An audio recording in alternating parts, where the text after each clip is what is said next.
أعوذ بالله من الشيطان الرجيم بسم الله الرحمن الرحيم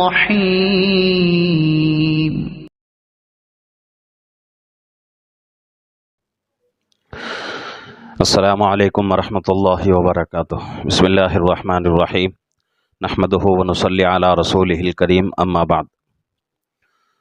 اعوذ باللہ من الشیطان الرجیم، بسم اللہ الرحمن الرحیم۔ ولا تؤتوا السفہاء اموالکم التی جعل اللہ لکم قیاما وارزقوہم فیہا واکسوہم وقولوا لہم قولا معروفا۔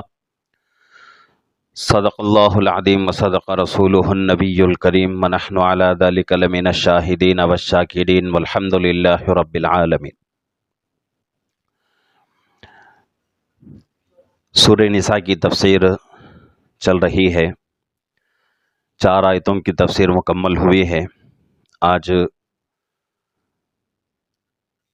5ویں آیت کی تفسیر انشاءاللہ ہونے والی ہے۔ اس آیت میں اللہ رب العزت نے 3 باتیں بیان فرمائی ہیں،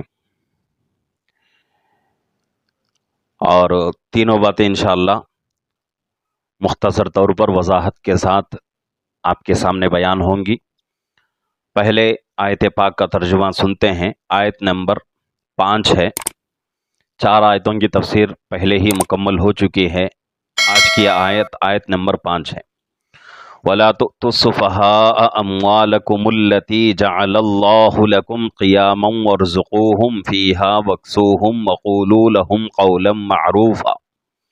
اور تم کم عقلوں کو اپنے وہ مال مت دو جن کو خدا تعالیٰ نے تمہارے لیے مائے زندگانی بنایا ہے، اور ان مالوں میں سے ان کو کھلاتے رہو، پہناتے رہو، اور ان سے معقول بات کہتے رہو۔ یہ آیت مبارکہ کا ترجمہ ہوا۔ چونکہ سورہ نساء ہے تو سورہ نساء کا زیادہ تعلق نکاح سے ہے، اور اسی طریقے سے وراثت کے مال سے ہے۔ یہ 2 چیزیں بہت ہی اہم ہیں، ایک نکاح اور ایک وراثت کا مال۔ نکاح کا تذکرہ تو شروع میں ہوا، اور یتیم لڑکیوں کا تذکرہ ہوا، مہر کا تذکرہ ہوا۔ اب اس کے بعد جو ہے آئندہ پھر کچھ مسائل نکاح کے آئیں گے، بعد میں پھر وراثت کا مسئلہ بیان ہوگا۔ تو یہاں اللہ رب العزت نے 3 باتیں بیان فرمائی ہیں۔ اس آیت مبارکہ کو 3 حصوں میں تقسیم کیا جائے گا۔ پہلا حصہ وَلَا تُؤْتُوا السُّفَهَاءَ أَمْوَالَكُمُ الَّتِي جَعَلَ اللَّهُ لَكُمْ قِيَامًا، پہلا حصہ ہے۔ دوسرا حصہ وَارْزُقُوهُمْ فِيهَا وَاكْسُوهُمْ، دوسرا حصہ ہے۔ وَقُولُوا لَهُمْ قَوْلًا مَّعْرُوفًا، یہ تیسرا حصہ ہے۔ تو 3 باتیں اللہ رب العزت نے یہاں بیان فرمائی ہیں۔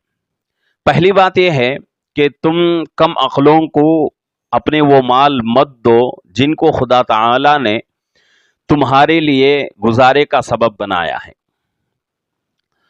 یہاں اللہ رب العزت مال کی حفاظت کا حکم دے رہے ہیں، اس لیے کہ مال بہت ہی ضروری ہے۔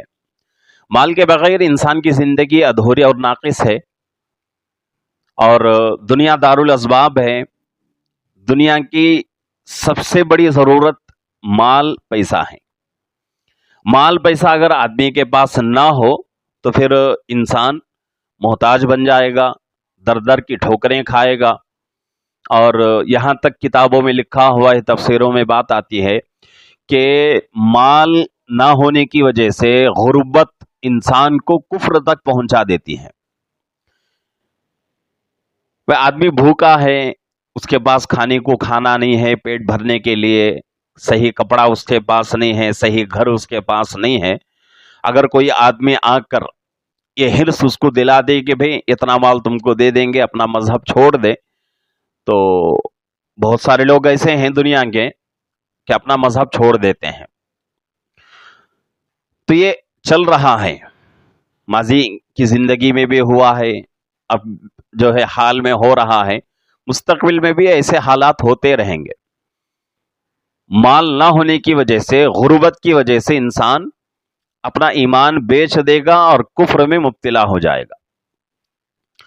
تو اس لیے سب سے پہلی چیز اللہ رب العزت مال کی حفاظت کے بارے میں فرما رہے ہیں کہ بھئی اپنا مال بے عقل، کم عقل، بے وقوف لوگوں کے ہاتھ میں مت دو۔ اگر بے وقوف لوگوں کے ہاتھ میں دو گے تو کیا ہو جائے گا؟ تمہارا مال ستیاناش ہو جائے گا، تمہارے مال کی بربادی ہو جائے گی۔ تو پہلی بات یہ فرمائی گئی کہ بے وقوف لوگوں کے ہاتھ میں مال مت دو۔ اب بے وقوف سے مراد کون ہے، یہ ضروری چیز ہے سمجھنے کی۔ یہاں تک تو سمجھ میں آ جاتی ہے بات کہ بھئی بے وقوف آدمی کے ہاتھ میں مال نہیں دینا چاہیے، دیں گے چونکہ وہ بے وقوف ہے، مال خرچ کرنے کی اس کے پاس صلاحیت نہیں ہے، مال کی اہمیت اور قدر اس کے پاس نہیں ہے، تو وہ آدمی کیا کرے گا؟ بے جا خرچ کرے گا، فضول خرچی کرے گا۔ تو اس لیے فرمایا گیا کہ بے وقوف لوگوں کے ہاتھ میں مال مت دو۔ بے وقوف سے مراد کون ہے؟ تو اس میں اس بات کے اوپر اگر غور کریں گے تو تین قسم کے لوگ اس آیت میں شامل ہو سکتے ہیں، ایک مرد، دوسری عورت، تیسرے بچے۔ ان تینوں جو ہے جماعتوں کو اس بے وقوف لوگوں میں شامل کیا جا سکتا ہے۔ بچے کے بارے میں سمجھ میں آتی ہے بات کہ بھئی بچوں کے اندر عقل نہیں رہتی، وہ لوگ بے جا پیسہ خرچ کریں گے، چلو مان لیتے ہیں۔ عورتوں کے بارے میں بھی ایک حد تک سمجھ میں آتی ہے بات کہ بھئی ان کے اندر بھی مال کہاں خرچ کرنا، کہاں خرچ نہیں کرنا صلاحیت نہیں رہتی، چلو ان کو بھی الگ کرتے ہیں۔ لیکن مرد کا بھی تذکرہ ہو رہا ہے۔ اب تین قسم کے لوگ اس میں آ گئے تو بچا کون ہے؟ تو اس میں ہمیں جو ہے اگر غور کریں گے تو پتا چلے گا کہ بھئی مرد وہ ہے، اس مرد کے بارے میں فرمایا گیا ہے، اس آدمی کو بے عقل کہا گیا ہے کہ بھئی جس کے اندر مال خرچ کرنے کی صلاحیت نہ ہو۔ مثال کے اعتبار سے ایک آدمی ہے، خرچ کرنے کی ضرورت ہے، اس کو 100 روپے میں کام بن جائے گا، لیکن آدمی کر رہا ہے کیا؟ ہزاروں روپے وہاں خرچ کر رہا ہے۔ اگر اس طرح کرتا جائے گا تو اربوں خربوں کا مال یہ آدمی چند دنوں میں خرچ کر کے اپنے آپ کو فقیر بنا دے گا۔ تو اس لیے کہا گیا کہ بھئی وہ آدمی جس کے اندر مال خرچ کرنے کی صلاحیت نہ ہو تو اس کو اپنا مال دے کر اپنے ہاتھ سے اپنی بربادی مت کرو۔ اور دوسری جماعت ہے عورتوں کی، تو جیسا کہ میں نے کہا عورتوں کے اندر وہ صلاحیت نہیں رہتی، اس لیے کہ قرآن کہتا ہے خود کہ عورت عقل کے اعتبار سے مرد سے کم ہے۔ جتنی عقل، جتنی حکمت، جتنی ہوشیاری اللہ نے مرد کو دے رکھی ہے، اتنی ہوشیاری، اتنی عقل مندی، اتنی حکمت عورت کے اندر نہیں ہے۔ اور یہ کوئی بالکل قاعدے کلیہ نہیں ہے، یعنی کہ دنیا کی تمام عورتیں ایسی بات نہیں۔ کچھ عورتوں کے اندر ایسی صلاحیت رہتی ہے کہ مرد بھی ان کے سامنے فیل ہو جاتے ہیں۔ تو ایسی عورتوں کو اس جماعت میں شامل نہیں کیا جائے گا، بلکہ وہ عورتیں عموماً جن کے اندر مال خرچ کرنے کی صلاحیت نہیں رہتی ان کے بارے میں قرآن کہتا ہے۔ اب تیسری جماعت ہے بچوں کی۔ اب بچوں کے بارے میں سب کو معلوم ہے، اور وہ بچے خصوصاً جو کہ بالغ نہیں ہیں، اگر ان کے جیب کے خرچے کے واسطے 10-20 روپے دے دیے تو کام چل جائے گا، لیکن ہم ان کو ہزار روپے دے دیے تو بچے کیا ہو جائیں گے؟ خراب ہو جائیں گے۔ اور عموماً دنیا کے اندر یہ دیکھا جاتا ہے کہ جن کے پاس پیسہ ہے ان کے بچے ہی خراب ہو جاتے ہیں، ان کے بچوں کے اخلاق ہی بگڑتے ہیں، ان کے اندر تمیز نہیں رہتی۔ کیوں؟ اس لیے کہ بچپن سے ایک عادت ہو چکی ہے کہ مال زیادہ ہونے کی وجہ سے ماں باپ خرچے کو زیادہ پیسہ دیتے ہیں جیب خرچ کے لیے، پاکٹ منی کے طور پر، اور ان لوگوں کو معلوم نہیں ہے پیسہ کہاں خرچ کرنا ہے، تو عادت سی بن جاتی ہے، اور جس کی وجہ سے ان کے اخلاق بگڑتے ہیں، بری عادتیں ان کے اندر پیدا ہو جاتی ہیں، اچھی عادتیں ان سے نکل جاتی ہیں۔ تو اس لیے جو بچے چھوٹے ہیں، نابالغ ہیں، ان کو مال دے کر برباد مت کرو۔ اور یہاں تک کہا گیا کہ ان کے خرچے کے واسطے بھی جو پیسے ہم دیتے ہیں وہ بھی، اس کی بھی مقدار کم ہونی چاہیے۔ یہ تو پہلی بات ہے۔ اور دوسری بات جس کے بارے میں فرمایا جا رہا ہے، وَارْزُقُوهُمْ فِيهَا وَاكْسُوهُمْ، اب یہاں بچوں کے بارے میں اور یتیم بچوں کے بارے میں خصوصاً کہا گیا ہے کہ بھئی ان کا مال تمہارے پاس ہے، حفاظت کے لیے رکھا ہوا ہے، اب وہ ان کے اندر وہ صلاحیت نہیں ہے، مال ان کے سپرد نہیں کر سکتے، ان کے ذمے دے نہیں سکتے، تو مطلب یہ بھی نہیں ہے کہ ان کو کھلانے پلانے میں، پہنانے میں کنجوسی کرے، ایسا بھی نہیں کرنا چاہیے۔ قرآن کہتا ہے وَارْزُقُوهُمْ فِيهَا وَاكْسُوهُمْ، اس مال میں سے ان کو اچھا کھلاؤ اور اچھے سے اچھا پہناؤ۔ اور یہ ہر گھر کی اپنی طاقت کے مطابق بچوں کو بچپن سے عادت ڈالنا ہے کہ بچوں کو یہ عادی بنائیں کہ بھئی اپنے جسم کے لیے، اپنے پیٹ کے لیے اچھا سا اچھا کھانا کھائے۔ ماں باپ اچھا سا اچھا کھانا کھلائے، بیکار، سڑی ہوئی، گندی اور ایسی چیزیں جس سے ہمارے بچے بیمار ہو جائیں، ایسی چیزوں سے بچوں کو دور رکھنا ہے۔ اسی طریقے سے کپڑا ہے، کپڑا پہنانا ہے، کپڑا پہنانے میں بھی ان کا پورا حق ادا کرنا ہے، کنجوسی نہیں کرنا۔ اب کپڑا پہنانے میں بہت ساری جو ہے حقوق ہیں کپڑوں کے، اور خصوصاً لڑکیاں جو کہ چھوٹی بچیاں ہیں، ادب یہ ہے کہ بچپن سے ہی لڑکیوں کو شرم و حیا کے دائرے میں رکھ کر ان کو کپڑا پہنایا جائے۔ بچپن سے ہی ان کے کپڑے کیسے ہوں؟ فل آستین کے اور نیچے تک۔ اگر یہ کپڑے بچپن سے ہی ہم عادت کر دیے تو انشاءاللہ بڑے ہونے کے بعد بھی وہ عادت رہے گی، اور ہاف آستین کا کپڑا پہننے میں بچیاں ہماری شرم محسوس کریں گی۔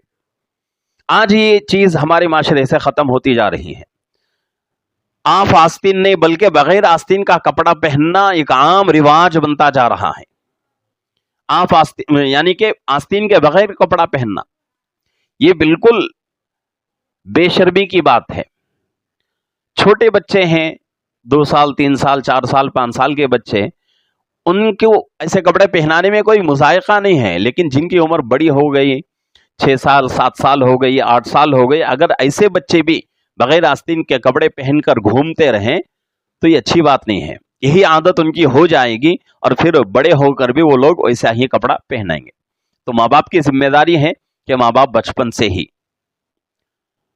چاہے لڑکا ہو چاہے لڑکی ہو، پورا بدن ڈھانپ کر ایسا کپڑا پہنانے کی کوشش کرے جس سے پورا بدن ان کا ڈھک جائے۔ یہ نہیں سوچیں کہ بھئی ابھی بچہ ہے، ابھی بچی ہے، کیا مذائقہ ہے۔ اگر اس طرح سوچیں گے تو یہی عادت بڑے ہو کر ہو جائے گی، پھر آپ اس کو روکیں گے تو بچہ بچی بات آپ کی نہیں مانیں گے۔ تو اس لیے ضروری ہے کہ کپڑا پہنانے میں اور کھلانے میں کنجوسی نہ کریں، اور پہنانے میں اور کھلانے میں جو حقوق ہیں ان حقوق کو پورا کرنے کی کوشش کریں۔ اسی طریقے سے تیسری بات کہی جا رہی ہے، وَقُولُوا لَهُمْ قَوْلًا مَعْرُوفًا،